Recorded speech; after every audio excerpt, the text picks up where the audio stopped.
This is Necrostevo, and I'm here with Veronica Taylor. I'm honored to meet you, and I just wanted to say from myself and Ash Ketchum, keep watching Necrostevo's Pokemon battles. Good luck as you battle to become the greatest Pokemon Master in the world. don't forget to subscribe! Mom. Alright, you guys, thank you so much for 900 subs. This is Necrostevo, and this is my 900 subscriber special. And I hope you guys enjoyed that special little message from Veronica Taylor. For those of you who don't know, she was the original, well, one of the original voices, rather, for Ash Ketchum way back when it first started with the anime.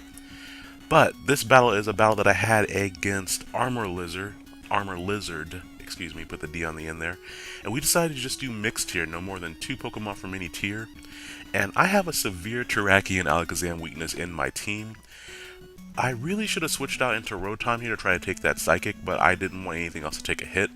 And I was also afraid he'd try to predict and go for Shadow Ball, so that's why I didn't switch Xatu in immediately.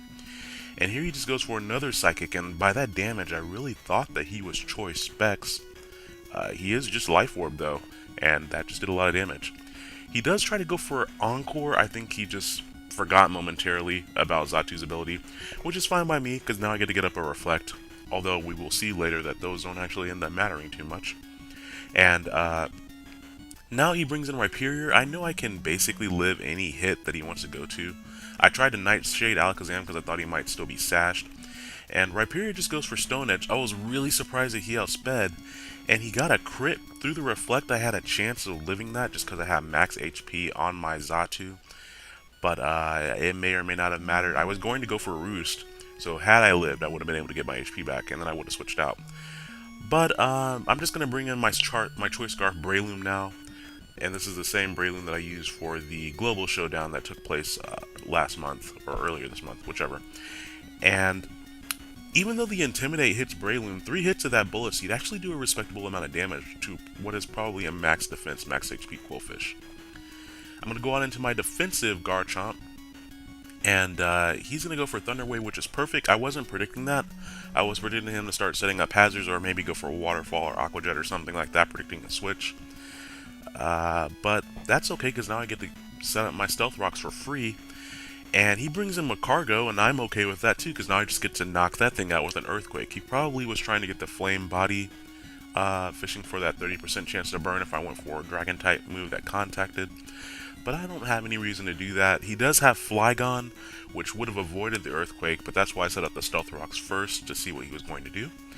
And now, predicting him to over-predict, I just am going to stay in here. He's going to take Rough Skin and Rocky Helmet damage as he U-turns out, and I'm going to get a chance to go for another attacking move. Of course, he just goes out into Quillfish, which is smart because he gets the Intimidate off.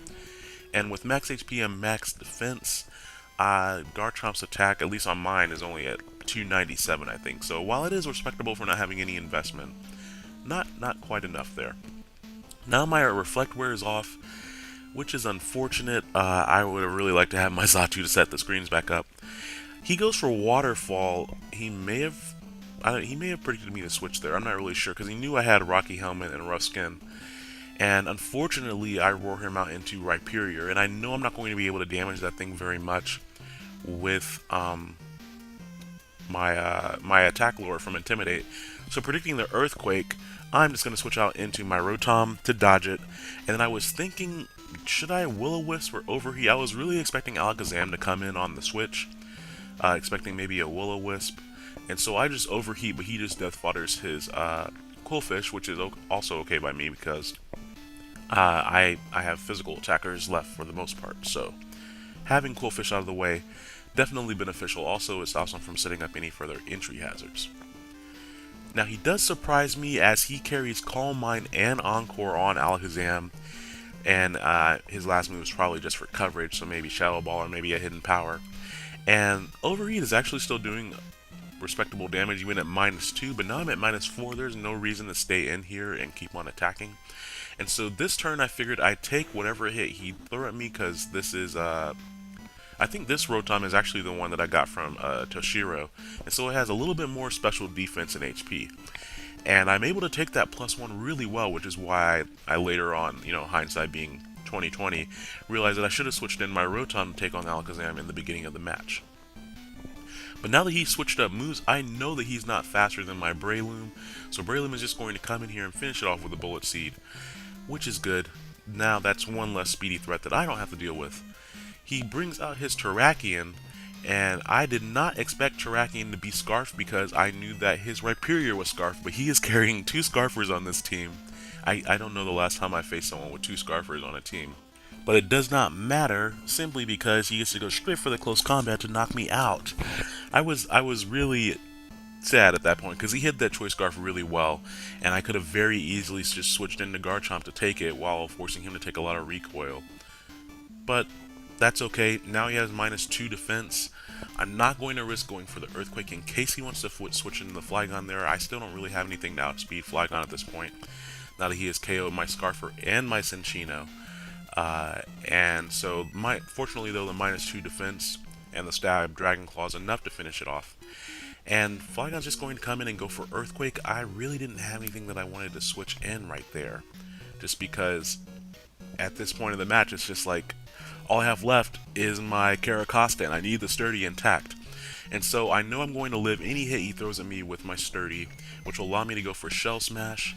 And then the question is, do I outspeed his 2 remaining Pokemon? Of course, he has Flygon with base 100 speed, and then he has his Choice Scarfed Rhyperior, which after a Choice Scarf Rhyperior, it has base 196 speed, so I'll throw that in the Pokefacts column there for you.